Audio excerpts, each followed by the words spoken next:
Ырдытып түшүнбөгөн кызга арналган ырысы жок бечараларым ай, жазылып жатасыңар чылкармандан жалындап сүйүп жүргөн жылдардай. Жолубуз эки жакка айрылганда жап-жашыл болчу көңүл бариктери санатып куштар конбой жаркын жаска санаардан саргайышып калышты эме. Билбеймин, жактырбайбы кыздын бирин, бактым же шорум сени сүйгөндүгүм, сагынчу не бар дейсиң күздөн кийин, саргайып кетпесем дейм күздөн мурун. Мазарга байлап кеткен чүпүрөктөй, менин эң оттуу кезим сенде калган, сен деген куурларым жашайт өлбөй, сенин ыр окубашың эң жоңарган.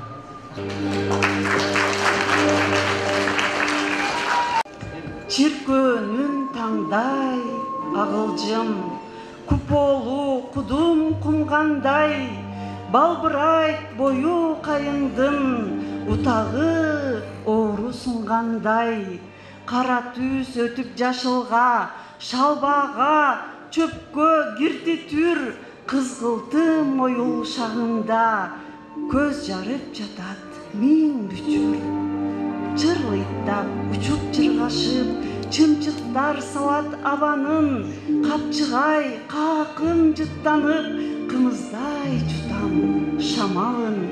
Чатырды чертип каткырап, ашыккан өткүн шибеңдеп, айлана тушул тамчылар, дан мөмө, гүлгө, шиберге, бүлөөдө самын таштарды, бозгултуп эдил аста жай, ала булуттуу асмандын өзү да ала каргадай. Мына бүгүн ошол данекел болуп Бектуруштос кечесин өткөрүп атат. Аты жок китеп деп. Эмне үчүн аты жок китеп? Ошондой аты жок коомдо атыбыз бар мамлекет деген. Бирок кандайдыр бир аты жок, ыңжыңсыз, бир туңгуюкта калгандагыдай акыбалда турган. Эмнесин жашырабыз? Мына ошондой ат коюп атат менин баамымда. Мына силер окугула, ушунун ичинде эмне бар экен? Атын өзүңөр койгула деген суроону таштап аткансыйт да. Анан эми ушул жакшы тилек, жакшы ниет менен өткөрөлүп, албетте ыйлантырап отурбай, бизге мына кечеге катышып атат бүгүн. Азыр келет биздин эл баатыры Виталий Мамытов деген академик акайыбыз келет. Мына Жолборс Жоробеков деген профессор акайыбыз отурат. Сулайман Кайыпов деген профессор, бул кишилер илим жагынан айтады. Анан биздин Магикам мына кыргыз пародия жанрынын атасы отурат. Байчечекей деген журналдын атасы отурат, Токтосун Самидунов. Анан калгандарын эми улам-улам таанышып отуралы. Анан эми адегенде авторго сөз берели, андан кийин анан кечени жакшы ушундай ыгы менен өткөрө берели. Мен бир айтып коелум, чапан жапмай жок, мактамай жок, болгон ырды айталы. Бектуруштун ыры айтылсын бүгүн, ошол Бектуруштун текстине жазылган ырлар гана оболонсун. Сураныч ушундай туугандар.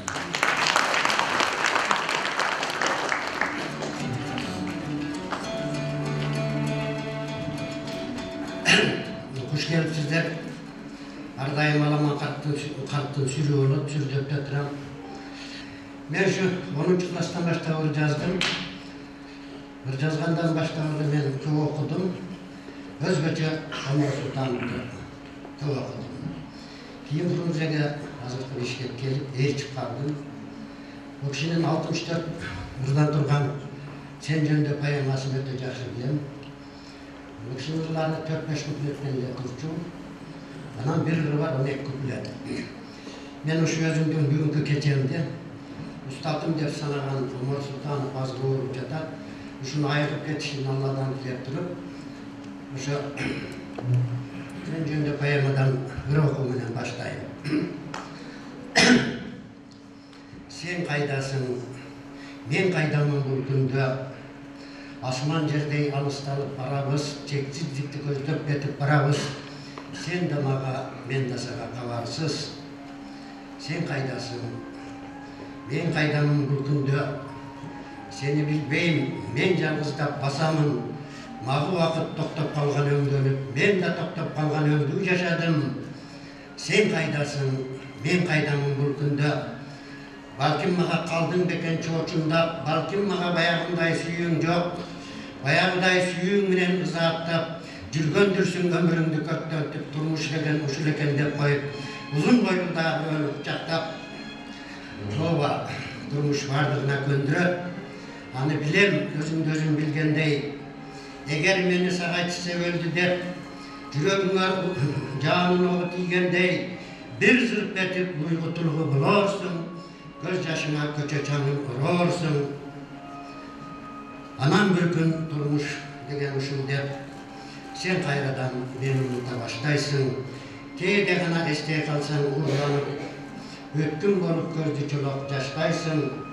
Анан кайра таң ататта күн чыгат, бакбашынан таранчылар чырылдап, анан кайра эмгектүү күн башталат. А мен болсом, мен албетте менин жөнүм башкараак, мен жашаймын, мен албетте жашаймын. Жанды баган бир тобунан өйдөрөп, бирок гана көңүлүм көлдөй суз тартып, мал убакыт токтоп калган өңдөнөт.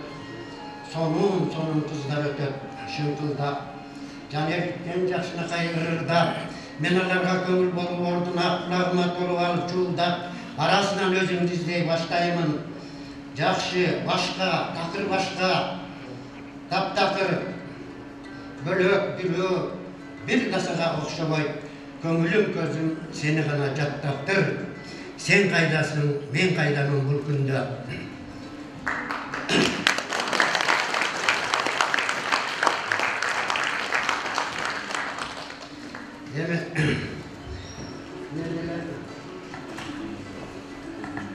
Omar Sultan Paşa kısa жазғанға келеттілер.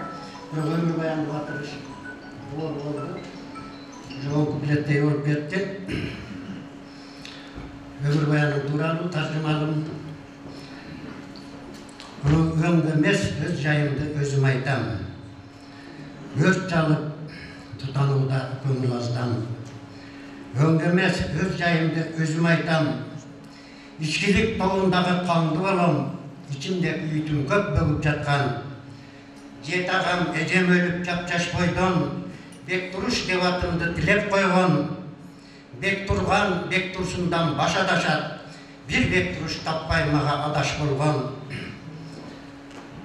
19 жашқа жаны толғанымда, бір қызға қапыс ашық болғанымда, жаш ментіп 60-тан өтсе дағы, жүрегім қала берген 19-да.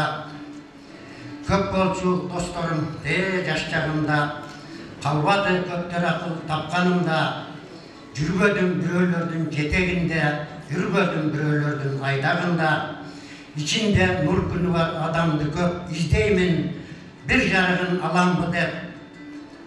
Псевдоним туулган жерим Салгамани, паспортто фамилиям Табалдиев.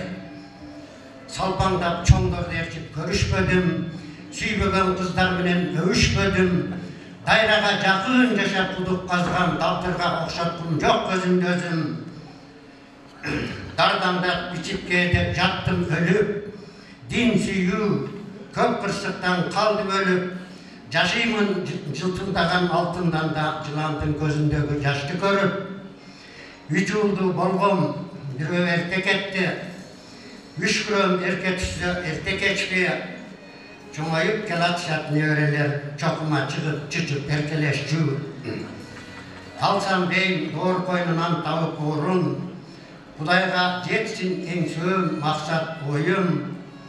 Jakşının dileginde cüröt baktım, jamandın niyetinde cüröt şorum.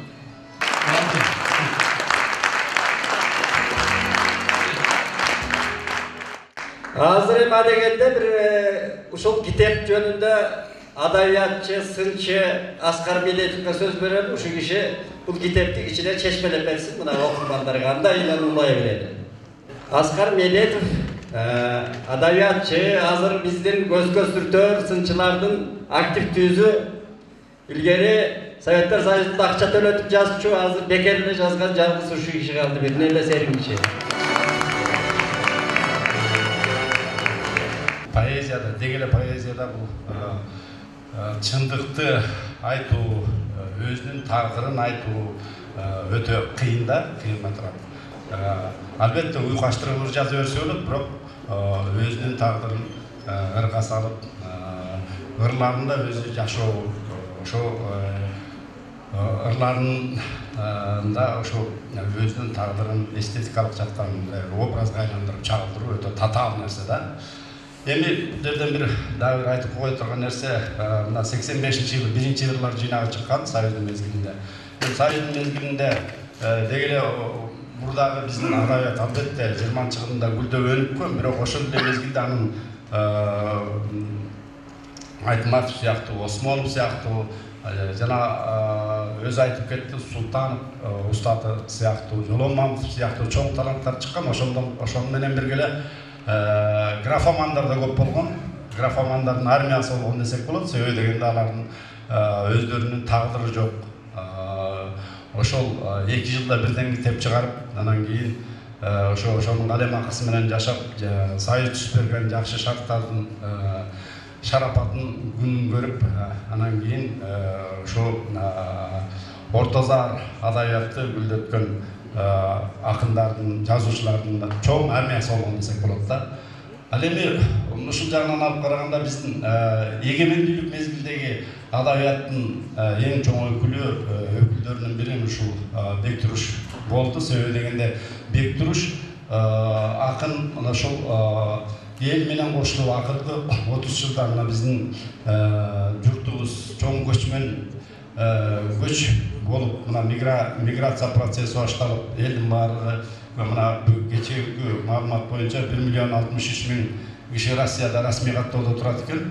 Мына ошолор көргөн тагдырды көрүп, Россиянын түндүгүнөн түштүгүнө чейин, тигил жагы Сахалинге чейин, бул жагы Ладога көлүнө чейин ошо кыдырып баардыгын көрүп, ошол эл көргөн кыйынчылыктарды, азап тозоктордун баарын көрүп, бирок эң мыкты күчтүү жери ошолордун баардыгын жан дүйнөсүнөн, жүрөгүнөн өткөрүп ырга салган. Азыркы биздин поэзияда мисалы үчүн ошол элдин тагдырын жазган эч ким жок. Биякта отуруп алып жазышып атат да. Илгери Вьетнамда согуш болсо, Фрунзеде отуруп алып жазгандай, азыркы мезгилде ушул айрымдар мигранттар жөнүндө жазып атат. Бирок ушул мигранттардын тагдырын нукура поэзияга айландырган акын ушу Бектуруш Тавалиев болду. Эми советтик мезгилде мындай акындардын, жазуучулардын тиби пайда болгон да. Мисалы үчүн ошол жана өзү жогоруда айтпадыкпы? Атайын шарттарды түзүп, наамдарды берип, сыйлыктарды берип, анан кийин Расул Камзатов Дагыстан эл акыны болгондо досу Абиталип айткан экен. Эми кандай жаза берсем болот, сага эч ким тийишпейт, сени сындабайт эч ким депчи. Анысыгандай наам алып алгандан, сыйлык алып алгандан кийин эч ким сындачу эмес да, мурдачы. Ал эми ошол сыйлыкка, наам олтурууда өзүнчө мындай биздин акын жазуучулар үчүн бир оору болуп калган да. Азыркы күнгө чейин бул уланып атат. Бирок мына адабияттын, дүйнөлүк адабияттын тарыхын карап көрсөк, бир чоң агымдарды баштаган, мисалы үчүн Шарль Бодлер, Верлен, Артур Рембо, Верхарн сыяктуу улуу акындар жөнөкөй эле ушу Бектуруштай болгон акындар болгон. Тагдыры дагы мен ушу Бектуруштун ушул өмүр жолун карап отуруп, ошолордун тагдыры эсиме түшүп атат мисалы үчүн. Себеби дегенде бул турган турушу, өмүр жолу менен баардык өзүнүн тагдыры менен чыныгы акындык тагдырга ээ болгон чыныгы кыргыздын акыны. Мынау аты жок китеби, ага чейинки жазган чыгарган китептери мына эгемендүүлүк жылдарында эч кандай мамлекеттин жардамы жок эле. Мына өзүнүн атынан мынакей роман кест деген ырлар жыйнагын чыгарды. Андан кийин сууга жазылган ырлар, анан акыркысы мына аты жок китеп. Бир-эки мына ырын окуп көрөлү. Жол өйдү жооп деген ырында. Жол өйдүлдый, ылгый жакшы, жолукпайт. Жашап болбойт, сүйүү шаттык, азапсыз. Кайгы бизден сурап келип отурбайт. Каталыкты болсо өзүбүз жасайбыз депчи. Ушундай карама каршылыктуу турмуштун өзүн кандай болсо ошондой чагылдырып, анан кийин баардык ырларында ар дайым ушул жакшылык менен жамандыкты, өмүр менен өлүмдү, кайгы менен кубанычты ушул философиялык тереңдикте камтып чагылдырып берет. Эми Бектуруштун ошол чыгармачылыгына ийгилик каалап сөзүмдү аяктайын.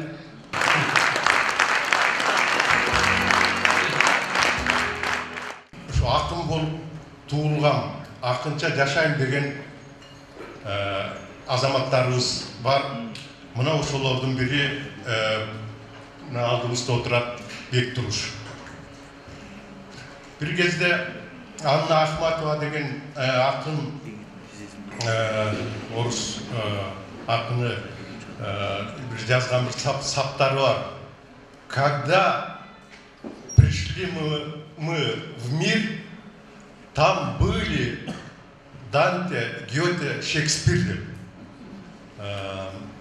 Ар бир акын ошол өзүнүн чыгармаларын жазып атканда, өзүнүн чыгармаларын жарыялап атканда, ушу менден мурундагы акындар болгон деп ойлойт экен да. Ошентсе дагы ушундай бир кыйын абалда болсо дагы бир жаздырбай кое турган күчкө моюн сунбай, ушу айла жок, сөзсүз жазышым керек, жазбасам жашай албайм дегендей адамдар бул чыныгы акын болот. Албетте ар бир кыз уйкаштырып, жок дегенде бир сулуу кызды сүйүп алганда эки куплетти жөнүндө жазып коет уйкаштырып. Бирок поэзия деген бул башка нерсе, поэзия деген тагдыр. Ушул тагдырды аркалаган авторлордун бири мына Бектуруш, биздин чоң акыныбыз. Мурундагы Бектуруштун чыгармаларын окуп жүрдүм эле. Бул жолу эки китебин колума алып, сыдыра окуп, кээ бир ырларын кайрадан окуп, анан дагы бир жолу ошо акындык тагдырдын өзгөчөлүгүнө бир маани бердим да.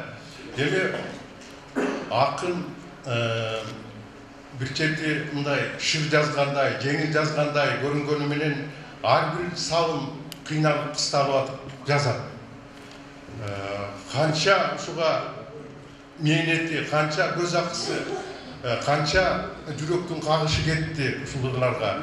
Ал эми окурман отуруп жеңил эле барктап окуп койгондой болот да. Өзгөчө могу китепти бир отуруп окуганда көп нерсени мындай тиешелүү деңгээлде маанилеп түшүнбөй каласың.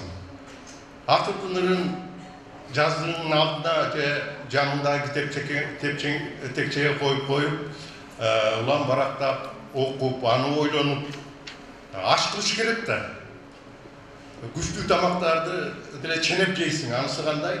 Поэзияны дагы мындай сыдыра шар окугондо көп нерсе байкабай да каласың, көз жазымдан кетет, маани бере албай каласың. Ошол сыяктуу бул Бектуруштун ырларын жаздыктын жанына коюп алып окуй турган ырлар, поэзия. Эми өзү мына Омор Султанов деп Озанганы Омор акындын ырынан баштады, устатым деп эсептейт. Бирок устаттар албетте Омор татыктуу устат, Омор Султанов. Андан башка да көп устаттар болуш керек.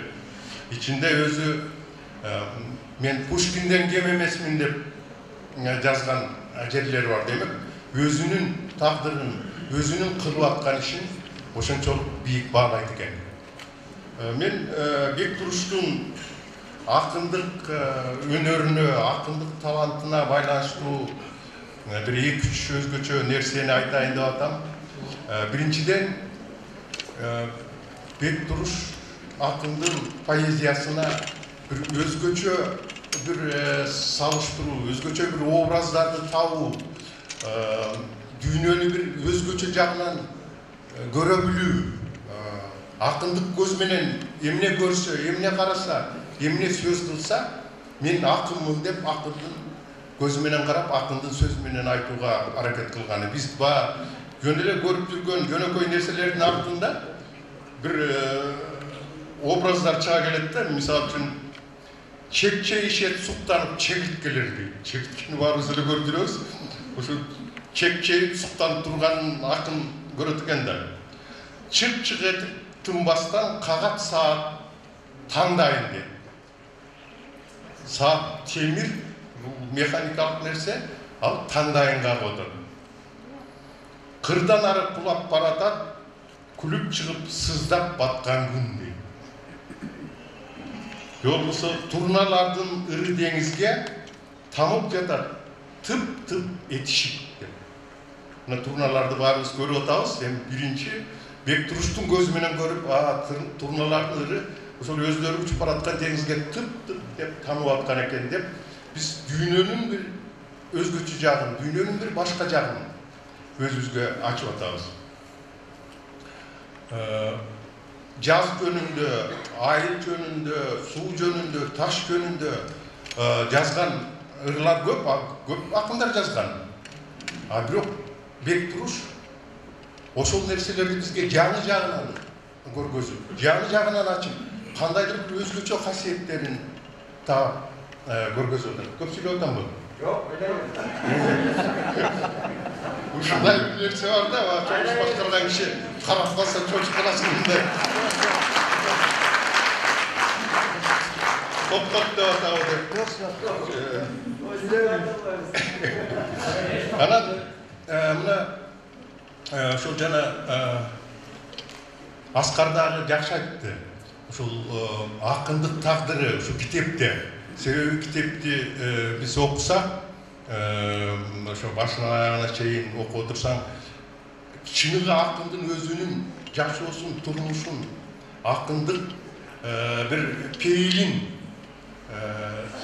көрөт экенсиң да. Бектуруш ушул жерде. Бектуруш менен инсан катары өзгөчө жакын билбейм, бирок жакын билгендер ушу Бектуруштун ырларын ошол жерден көрүп атса керек.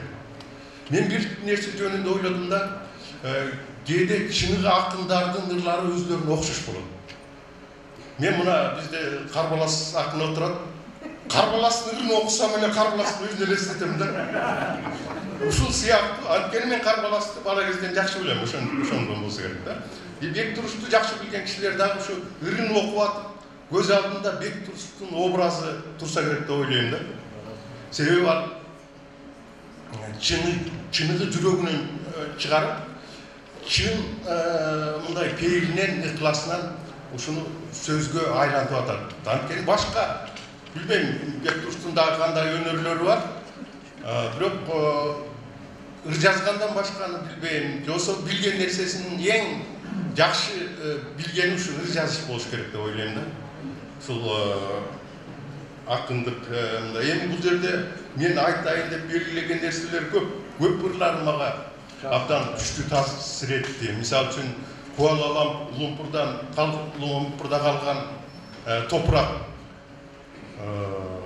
Бул дагы өзгөчө нерсе да, бир ошол бир гүл менен топурагын алып келет.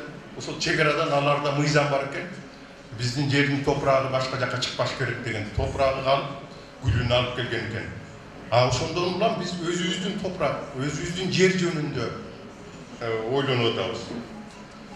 Ушуга байланыштуу да эми негизи поэзия жөнүндө көп сүйлөгөн деле болбойт. Поэзияны окуш керек да. Көп сүйлөп атып, поэзиянын даамын баркында келтире аласың. Ошондо да bir ыры жөнүндө айтып коеюн, мына моюн деген ырында да. Бул дагы bir акындык, bir өзгөчө өзүнүн парзы жөнүндөгү ыр. Ошо баласын мойнума көтөрөм деп баласы жөнүндө жазып келип, анан кийин кетпестен өңүтүсү кылы койдон кең болуп, кең дүйнөнүн толугу да уулума кошуп жерди бүтүн бойдон көтөрүп жүрөм эми мойнума деп мына поэзияда биз билебиз жерден жаракка кетсе акындын жүрөгү аркылуу өтөт деген сөз ушул адабиятты көркөм сөздү баалаган кишилердин баарына тааныш сөз. Ошол сыяктуу бул жерде уулун мойнуна көтөргөндө ушу жер шарын мойнума көтөрсөм деген акын бул ошол поэзиянын, ырдын, кадыр-барктын мунусуну өзгөчө баалаган кишинин сөзү.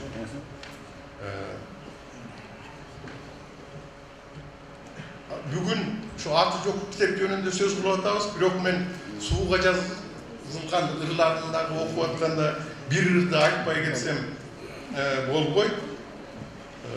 Кайсылыгы эле жана упчу жөнүндө да эми биз өзүбүз упчу соруп чоңойгонбуз. Балабызга упчу сордурабыз. Бир тааныш, бир жөнөкөй нерсе. Анан акын ошону айтып атат да, мына карачы. Упчу бул жалган нерсе. Бала кезден адам ушинтип алданып, ушинтип жалган аркылуу чоңоюп турбайбы? Адамдын канына, адамдын жанына ошол жалган, калп, жасалма нерсе ошол учурдан баштап кирет турбайбы деп кейип жазганы бар.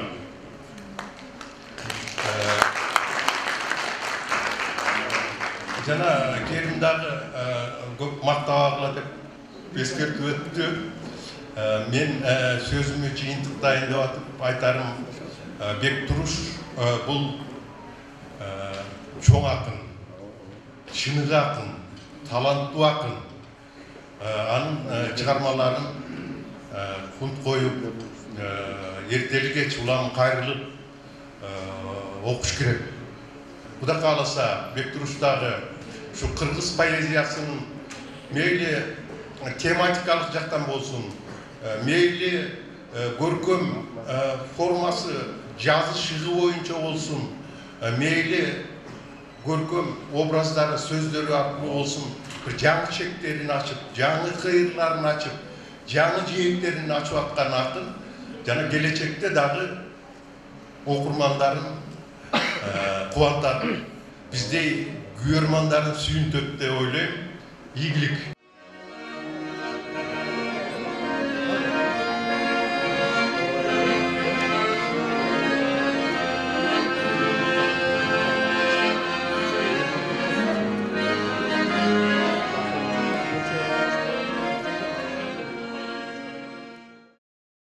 Саймалары, саптары тайгадағы, қарағай қайыңдардай Бектуруш санғамане. Жандуға таңдар дауы, жарық нұр жалбарғаны, кис бұрыш ойлары жоқ Бектуруш санғамане.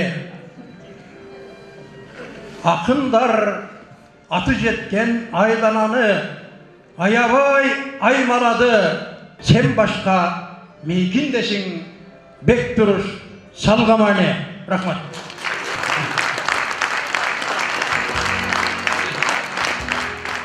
Аябай толқындан мен отыра албай, тұрып алып атам. Мен дагы поэзияны аябай жакшы көрөм.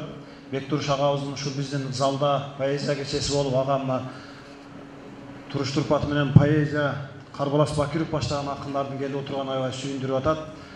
Мен эң жакшы көргөн ырымды окуп берем. Бектуруш Салгамани өгөй ата тууралуу баллада. Атам өлүп, жаш жыттуу бир жыл өтүп, алыскы бир айылга бардык көчүп, калда талап үкамал үйдүн ээсин, кет тапам да ал жакка бачым көнүп, өгөй адам мугалим мектептеги өтө момун, сөк саактуу бой келбети, ата дешке түк эле озун барбай, арман артып өтөт күн кербендери. Алтыдамын, катырамын оюнжагын, аткарылат айтканым, оюмдагын алып кетем деп атам келүүчүдөй, айыл жақтын қараймын жолундайым. Базарды bir айланып келели деп, белди сатып мага коос велосипед койгон болчу, өз атам алып бербей, какшап, ыйлап, зарласам ичемирет. Өз атам шоктон соң койчу сабап, өнүп өс деп, күлөт бул ширин карап, көзү күйөт балдардын оюнчугун көптүгүнөн далиске батпай калат. Жер чукулайт, мал карайт, сабаганан, жан экен түк жумуштан тажабаган, калса калат аш тойдон, асти калбайт күнгөйдөгү мечиттен жаназадан. Ал кишиде бала жок экен өзү. Апам экинчи эринен төрөбөдү, жан кишиге сезилбейт өгөйлүгүм, жетимдешпейт балдарда көчөдөгү. Апамдын түк байкабай муңайганын, ал адамдын көп аңдайын кубанганын, өгөйлүгү обу жок оңурайган, орсок тиштей көрүнүп тураттайын. Ерге тиіп деп сөгөр элем башта, эң бир туура кылган деп эми аяйын да, муктаж экен эркекке бир ургачы, муктаж экен бир эркек бир аялга. Абдан мейирбан, камкор, жоош өгөй киши. Ансыз кантип апамдын өтөт күнү, тайга баскан тамгадай ошентсе да тура берет көрүнүп өгөйлүгү. Өгөй деген болбойбу, күйөө не? Өгөйлөбөй анапам жүрөт неге? Атам налып болбосо муну таанып, апам ушул сөндөккө тиет беле. Үйлөндүм мен, бапырап той өткөрдү. Ушул чалбай жоомарт жан жок өңдөндү. Бир күнү бул күндү атам көрбөдү деп өксүдүм. Бир күн капыс мендеги ой өзгөрдү. Кеткен саарлап апам бир жакка дагы. Келген иштен чал мени байкабады. Жаман кызым чычыктыр жайнамазга жүргөн экен өзү жуу чайкабаны. Ата дедим ошондой ичезилип, ал таңкала карады бир эңилип, күн чыккандай жайнады каректери, кечириңиз дедим мен тизе бүгүп. Ата дедим өп бет сакалынан, апам чыкты өлүк зар арасынан, ата деп айттыра албай жүргөн, ал көз жашын тыя албай карап улам. Жүрөгүмдөн төгүлүп ага мээрим, 21 жылдан соң ата дедим, өз атамдан даг артык өгөй атам, өпкөн сүймүн бетин өз ата кемдин. Өз адамга айланды өгөй адам, өз атама айланды өгөй атам, андан озуп төркөтпөй калдым эми, акылына келдиң деп өт апам. Ай өтүп бир бакырчак уулуу болдум, ал балама деп пейиле жугуп консун, алдым дагы өзүнүн макулдугун, атам өгөй атамдын ысмын койдум.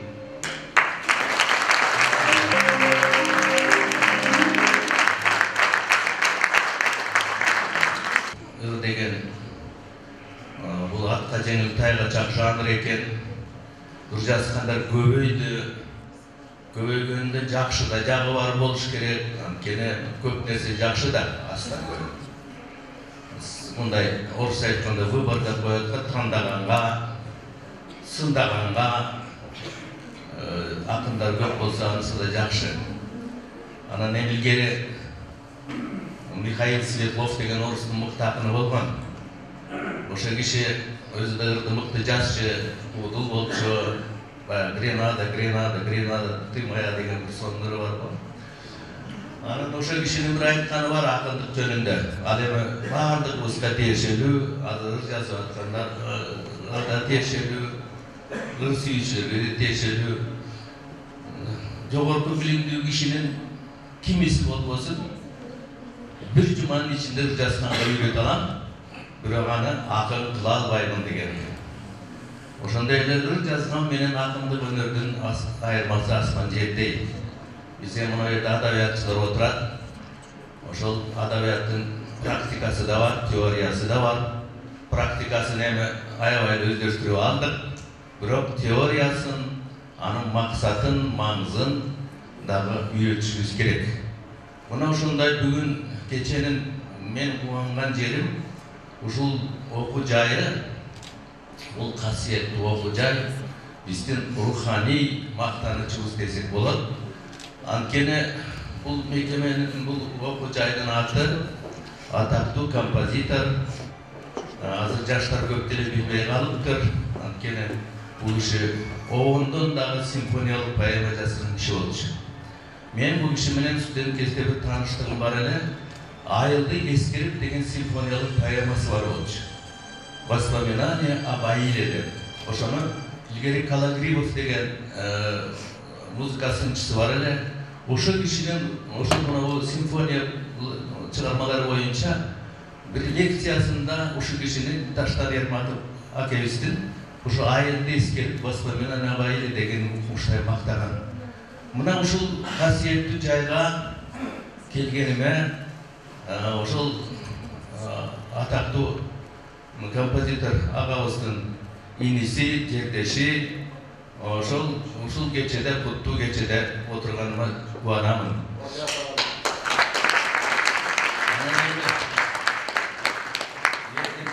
Аябай жакшы сөздөрүн айтты. Акын жөнүндө, китеп жөнүндө сүйлөбөш керек, айтпаш керек, аны окуш керек деп. Ошондой эле бул акын үкөм жөнүндө айтыш үчүн, Бектуруш жөнүндө айтыш үчүн көп китебин окуп чыгыш керек. Мен эми баардык китебин талтырбай окудум деп айта албаймын. Бирок Сууга жазылгандар деген китебин окудум, анан бул китебин колума жаңы алдым. Анан эми акын деген орустарда бир кызык сөз бар, эми акын деген өзү апенди чалыш эле нерсе болот экен. Анан окурманга сала салгылып тур да китебинин аты жок китеп деп. Кандай ат койсоңор да өзүңөр билесиңер деп. Суудагы жазуулар деле ушундай. Сууга эмне деген жазуу жазылды, агып кетти, өзүңөр эле туясыңар дегендей. Анан эми эки нерсеге мен узун сөздүн кыскасына келсек, акынды окуп жатып мындай бир өзүбүздүн ар бир окурмандын таразасы болот. Өзү таразалайт. Кайсы багыттагы, кайсы өңүттөгү ойлору салмактуу, кайсы эки кандай канаты бар, ошо эки канатынын бири кайсы, экинчиси кайсы деп. Мен ушул баягы мындай тажрыйбалуу акын катарында, тажрыйбалуу окурман катарында изилдеп көрсөм, бул Бектуруш үкөм бул мына махаббат лирикасын, ашыктык лирикасында өзүнчөлүгү бар экен. Себеби мына илгери бул азырдагы Омар Султановдун жана атактууларын бекер окуган жок. Омордун мындайча айтканда күйөрманы, окурманы, анын мындай бир тарбия көргөн адамдай кызыккан ушул убакка чейин Оморду уnuта албаган жаш кезинен акын катарында мен ушунусун бир кармап калдым. Эми атактуу Омокемдин Сен жөнүндө поэмасы бар. Ал жанагы Дантени Беатричтиндей тиги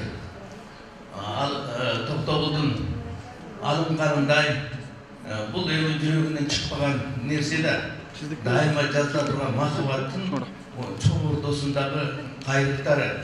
Анан эми мынау китебинде мынандай бири бар экен. Башкалар бүт билет, билесиң сен деле, сүйөсүң кимди деп сурадың эмнеге. Билесиң чынында бул сурооң калп жалган, атын тил учунда айылган айткандан дейт. Демек, мынау айтып атпайм жана Омокемдин Сен жөнүндө поэмасындай кайрыктары биз аны атын айта албайбыз. Мүмкүн өзү да көп айтпаса керек атын, бирок биз туюп атабыз. Ашыктык, махаббаттык мунун жүрөгүндө жаш чагынан, бала чагынан бүгүнкү күнгө чейин азыр айтып атпайбы? Жашым деле келип калды бир топко деп, бирок акын деген эч качан акындын жүрөгү карыбайт. Анан эми ошондон улам мынабу китебинде бир жүрөт, бул китебинде эмес экен. Баягы жаздарда бир окуп эсимде калган. окшоштук деп койсо болот экен да, тарсылдата үн чыгарып чатырдан өткүн болуп жааган жамгыр токтоду, ачууланып бир заматта жазылган алтынымдын мүнөзүнө окшоду деп. Өзүнчө бир сүрөт бул өзү. Экинчиден махабат жөнүндө өзүнүн анага айтып атпаймынбы, жүрөгүндө дайыма жүргөн махабаты жөнүндөгүдөй. Анан эми экинчи канаты эми сөздү көп эле узартып сүйлөсө болот, бирок мен ошол сөздүн кыска жерин айтайын. Бул мындай канча калса да калемдештери менен тамашалашкан нерселер, мен өзүм юморго жакын кишимин. Ошо юморго жакын калемдештерине айткан, жазган ырлары аябай мага орноп калды да. Мисалы, Алик Акималиевке баарыңар билесиңер, калемдештери аябай мыкты акын эле эртег өтүп кетти. Анын мүнөзүн дагы, жүрүшүн дагы баарыбыз эле билебиз. Ошого жаш момундай жазган сабы чын эле кыйкызыктуу экен. Мисалы, мен юморист катарында айтсам, жаш балага окшошот сүйүнгөнү, бирде бүтүп көрбөктү кийимдери, аран туран топчусу үзүлгөнү, чөнтөк тола чылымдын күкүмдөрү дейт.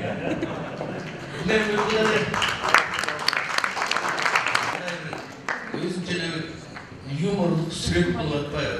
Мозаика, киши күлө тургандай. Анан Жаныбек Өмүралиев деген дагы булар менен катар окуп калдыбы? Ада бир кыска сатира жазган жигит эле. Ошого жазгандары барбы? Анын да жазгандары бар экен. Юморали Жаныбек, ырларына бали көп, жолукса бек турушка, пибиштик 5 курушка деп. Анан эми кыскасы бул сөз деген оңой эмес. Мындай бул сөздү айта билип, элди билдире билген да оңой касиет эмес. Ошон үчүн мен бек туруштун ушул эки касиетин лирикалык, бирок махаббат, акшыртып ырларга абдан устат экенин, экинчиден бул жанагы юморду дагы мындай адамды кармай биле турган, күлдүрө биле турган жакшы касиети бар экен.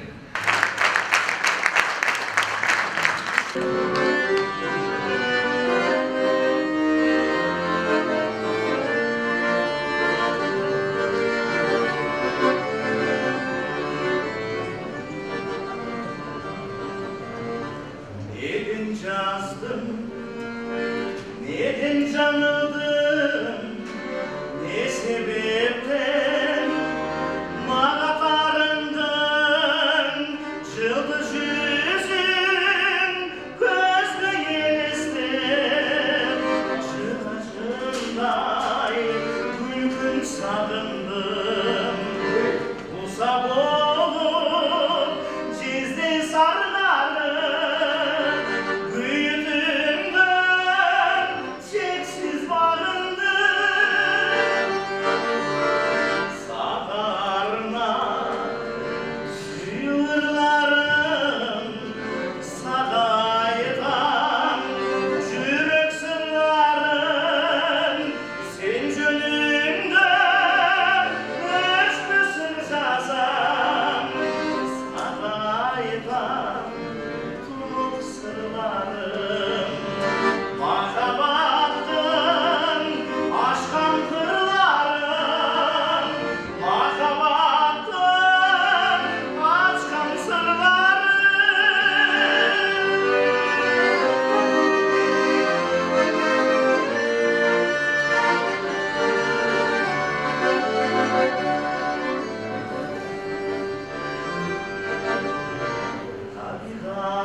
Sensiz sustardım, ayanıştım, dayanamın kanım, su boyunda özgün kamışlar, şudur aşar, önsüz muhtarım, kayda gittim, kayda jürösün, çüröksün.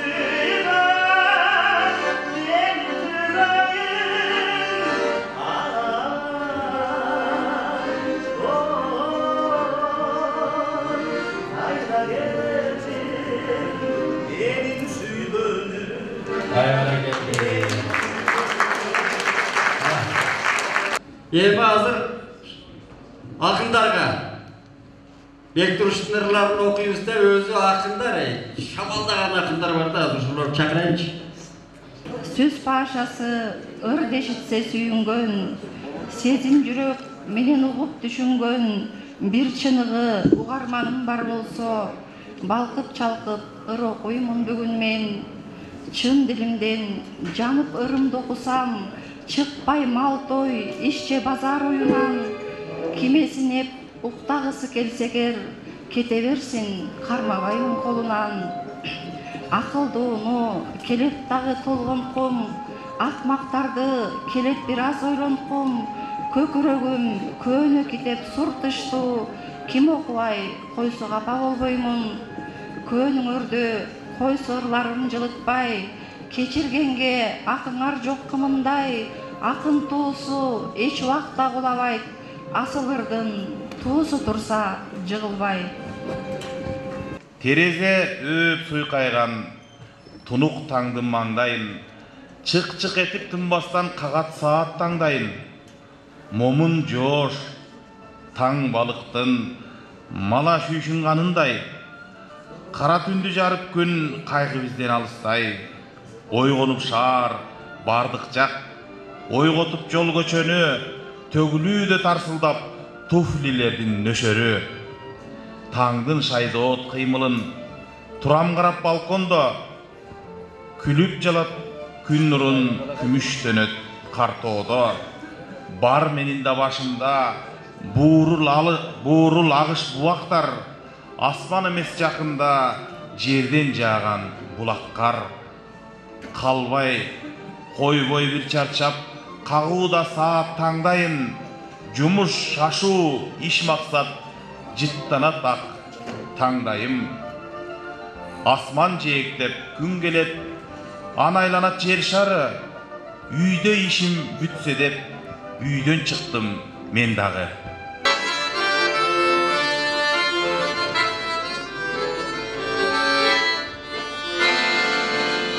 Мага кымбат сенин гүлдөгүлгөнүң, бул өмүрдө сенсиз жашап жүргөнүм. Көңүлүм жай, сен бир кезде жаныңда, жаркып турат бакыт чачкан үндөрүм. Мага кымбат, мага кымбат, мага кымбат сенин гүлдөй гүлгөнүң.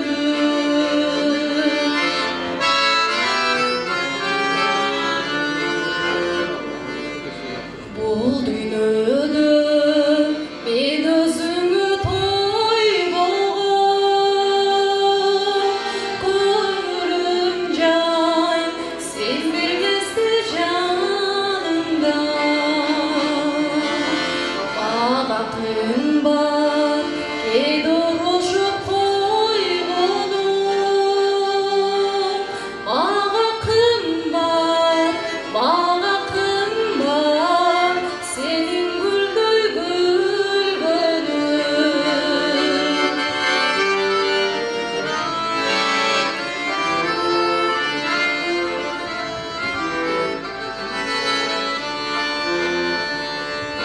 Жанга кулу бар адамдыгың актыгың, агын суудай шарпылдаган актыгың. Ак алмаздай жаркылдаган алтының. Мага кымбат сенин бардык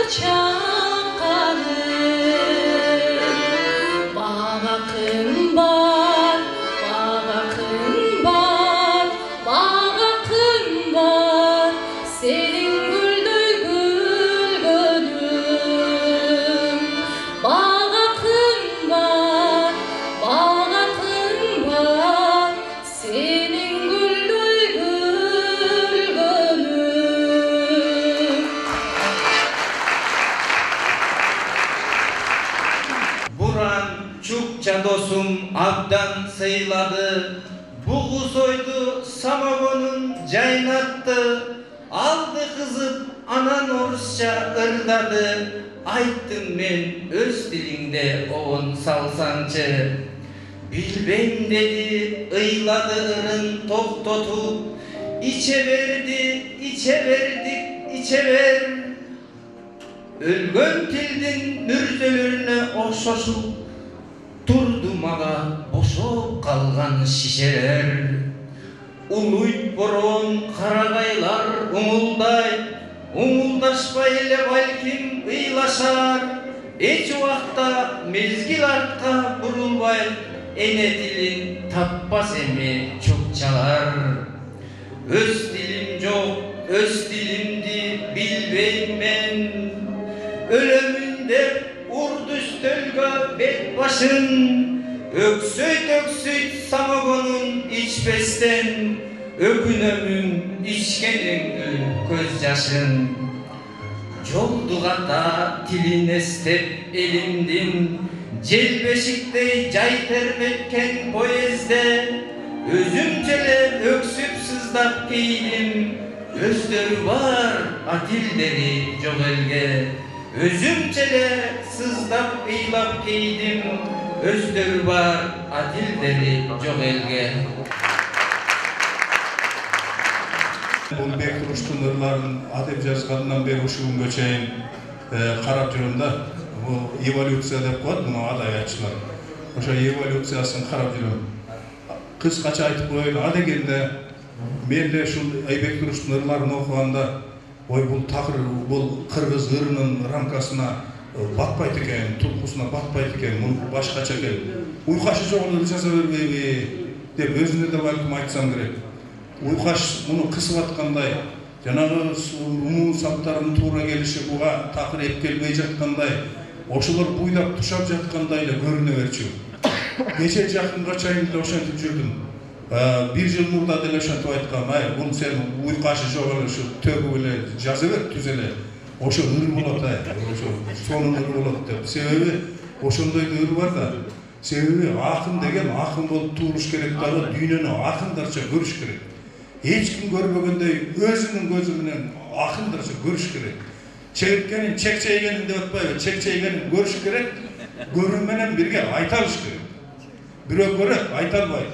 Мен көрөм, айта албайм ошон. Ошо кумурсканын, кусканын көрүш керек.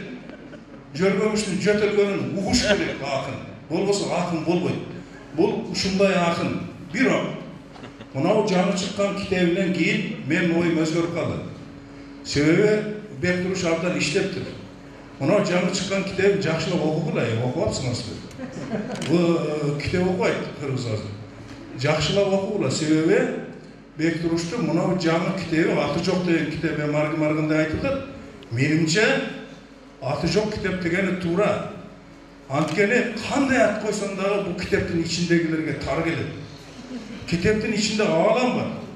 Китептин ичинде ай күн тегиги бардыгы андан кийин келип жанагы чекчейген чегирткелерден бери бар. Ошонун бардыгы болгондугу үчүн китептин ичи аалам болгондугу үчүн сыртына койгон атты кандай койсоң дагы тар болот, кичине болуп калат. Ошон үчүн аты жок китеп деп койгон эле ошо туура болгон экен. Анан Бектуруштун дагы бир ушул китеби Бектуруштун чыгармачылыгында эмес, кыргыз поэзиясында бир жаңы нерсе пайда болду. Себеби баягы салттуу, уйкаштуу эле келтирген сонун уйкаштар менен эле ошонун биринде эркин ыр, агыр деген түшүнүктөр бар эмеспи? Ошолордун баарын жуурулуп келип туруп, өзүнүн акындык табиятындагы болуп аткан нерсени толук калтырбай, ошону толук жеткиликтүү кылып бере ала турган деңгээлге көтөрүлдү да. Мына ушул деңгээлге көтөрүлгөндүн өзү кыргыз поэзиясындагы зор жаңылык болуп эсептелет. Бул Бектуруштун чыгармачылыгында эмес. Ошон үчүн адабиятчылар мына ушул жагынан карап бир изилдесе, балки монография жазса жакшы болот эле. Мен Бектурушка ийгиликтерди каалайм. Поэзияны сыйлаган, балына күчүксүн чеккен, Аскар Медетов, Жамбырбек Бөкөштай кишилер сүйлөштү. Чын эле бул поэзия башкача да. Mesela Cıncımız Айтмактың айтқаны бар да. Поэзия деген поэзияда өзгөчө бир талап болуш керек. Ал эми кара сөз эми биз кандай жазсак жаза беребиз, кандай жазсак бола берет, а бирок өзгө жазыш, поэзияны эме кылыш өзгөчө бир талапты, өзгөчө бир көрө билишти, жанагы Сулайман Өкем айтып атпайбы, жанагы эменин көзү менен көрүш керек да. Bunun bardığının başlanışı kaydan, Noğukat'tan. Sebebi Noğukat'tan şunday orijinalni adamlar çıkar. Men sayası, tigi ekonomikal başka jaqlardağı insanlarda aytpayım. Kamara Kavaş bolup, Murza Qaparov, hem daha köp jigиттер köp жазган, ыр жазган, кара сөз жазган жигиттер köp. Мына ошолордун эң бир оригинал эмеси Бектуруш. Ошон үчүн мына жерде биз Баатыр агабыз отурат. Тоже башка мээге операция жасап, мээни кармалап, мээ менен сүйлөшкөн киши. Азыр мен ушул сөзүмдү биздин улуу урматтуу Виталий Мамытович, Виталий ака унантып койсо. Düşün barjakta barganda эле бузуп турат көп нерселерди. Жолдошко чоң рахмат. Мени бүгүн директор сүйлөп койбосом, как нейрофирург эртең башым ооруп калат. Бектуруштун чилигин айтканда, бул кечеде аш казанын тойбосо дагы баш казанын тоюп турат. Аш казанын тойгонун бир күндүк. Başkadan koyduğunun 1000 günlük. Bekturuş'un ırları meyine kirip durar. O sol oylarda oynamasam alıyorlar çirip durar. Bugünkü ırlarının oğlu alıp yüreğimde şunca katı kalıp durar. Can düğünüm şunca olup bayıp durar.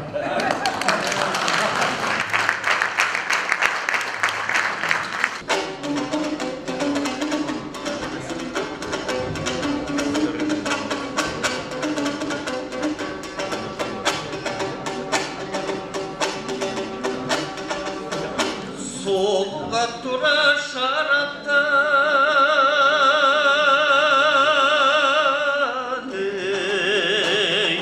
kızı sapende zamattan kıyamet günü solları süyüm astaralattan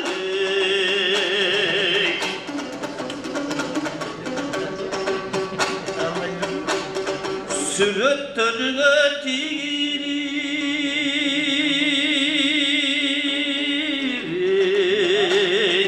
ötüde gündür içimi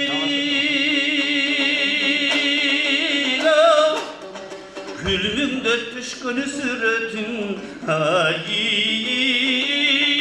cürekte cürek iri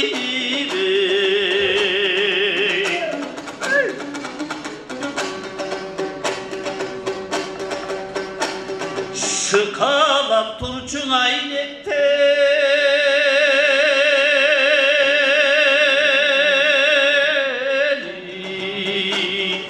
görün büyüttüğün ay gökte çetele bıyıkma hava barçulun sana yar geçmeli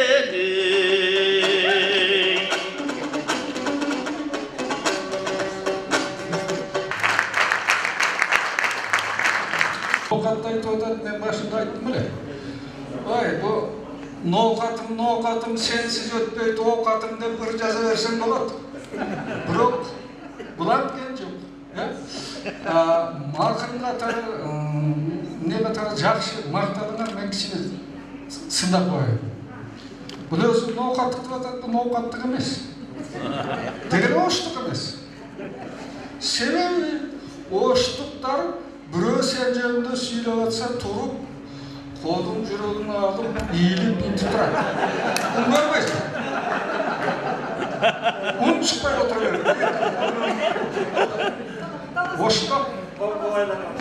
Boşta mına bilet көргөнбүз. Барып, ушундай кечесин өткөрсөк, отурат. Мен кичине тарапчыда шыбырлайт, багып кетейин. Мындай туруп кичине ийип турбайсың сен. Сен жерде сөздөп атат. Жок. Бул ноокаттуу оштук дегендер жаңылат. Бул болсо Бектуруш салмаган, эч кимге окшобогон, эч кимге нетпеген, жагылмаган. Анан эми поэзия жөнүндө баарын айтышты. Мен мурда да айттым эле көп нерсе. Эми бир неме айтып коеюн дагы бир сын пикирди. Жана алтын арман дейсиңби? Оскар Уайлд деген бар да, билесиңер. Ошол айткан, сүйүү дегенин бүттү, тамтыгы чыкты депчи. Эч ким ишенбейт сүйүүгө. Эми неге десе, ой сүйүү дегенди билгени да билбеген акындар жаза берип акмагын чыгарып берди деп. Анан Франциялык дагы бир Жорж Батай деген болгон. Ненависть к поэзии дейт. Порно-латарический проза деп. Сен алтын арманыңды мен түшүнөм сени. Жеке нерсе. Бирок кийинки мененди карап көрдүм. Мурдагыларында жакшы эле саптарың бар эле. Бул өзүңдү өзүң кайтарып калсың бул алтын арманды. Ушуну бирке токтотуп турбайсың. Анан калган ырларың жакшы. Ал сенде тапкыр акыл бар, тапкырлык. Горацийдин аныктамасы боюнча поэзия деген 3 гана касиеттен турат. Биринчи окуганда адамды таң калтырыш керек, экинчи толкундатыш керек, үчүнчү ойлонуш керек. Ой ата депчи.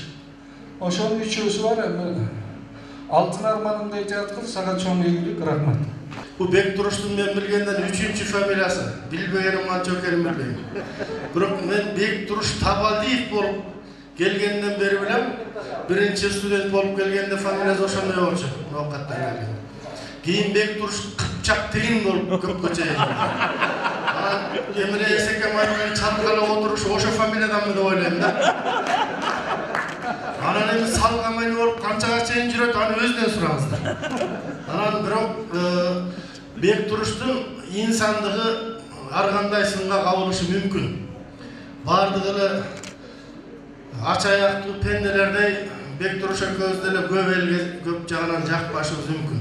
Баарына бирдей жагыш ар бир инсанда болбойт, идеалдуу адамда.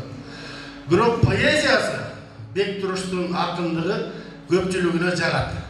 Ошол студент кезден бери мына биз чоң окуп келатабыз. Жана улуулар айткандай, көп өстү.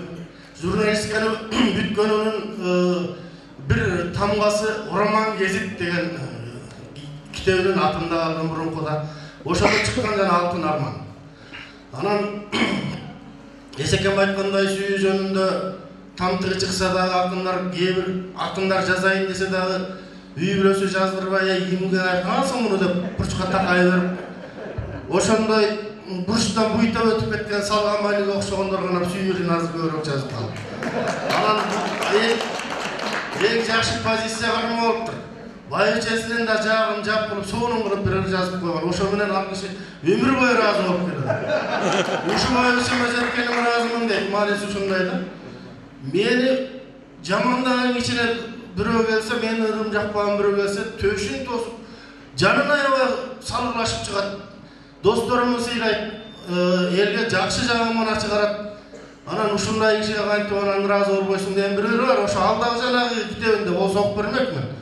Анан андай ырды жазып атса, кайсы байбиче сыйлабайт?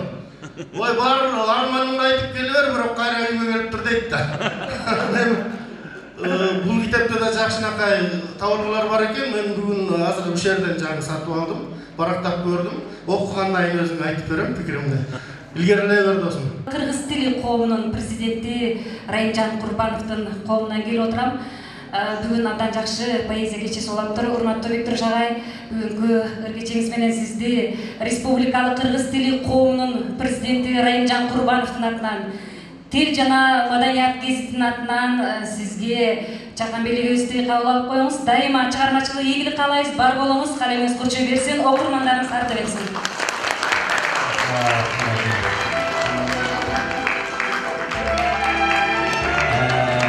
Qol javob qo'ying. O'zim o'xshagan surat ekan. Endi ko'rmadan bitiramiz. Mana bu Qutlujer, jana To'xtosinboy aka abdan yaxshi aytdi. Tashmat Ermatov. Tashtan Ermatov. Ya. Tashtan Ermatov deyapti. Mana tishni Xudoyimda shu Xudoy boshladi Xudoyga. Tashtan Ermatov degan sifat yozgan. Men ham shu kishini uqqanman, o'qiganman. O'zi shu Anton Chekhov yozganday chiligi talantlar davdoda juradi degandek kishi borcha.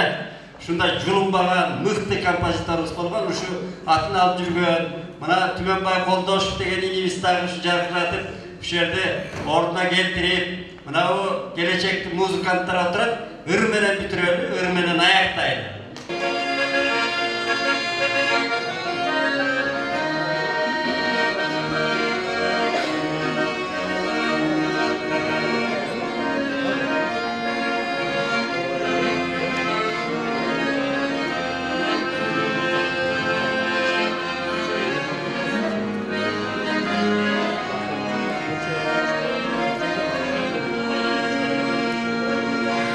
Kaldırıp güzdüden ciddi Göl boylu göçtü turnalar Kayakta seni varsın bey Güz boludu gelirey Güz boludu gelirey Güz boludu gelbek bir kabar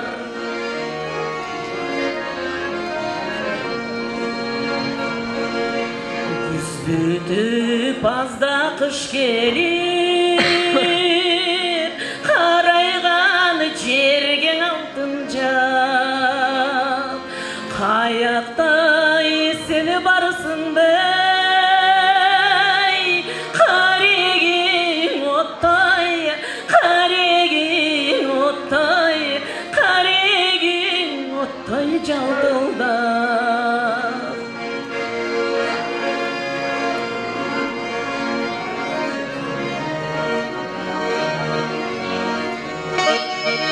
Thank you.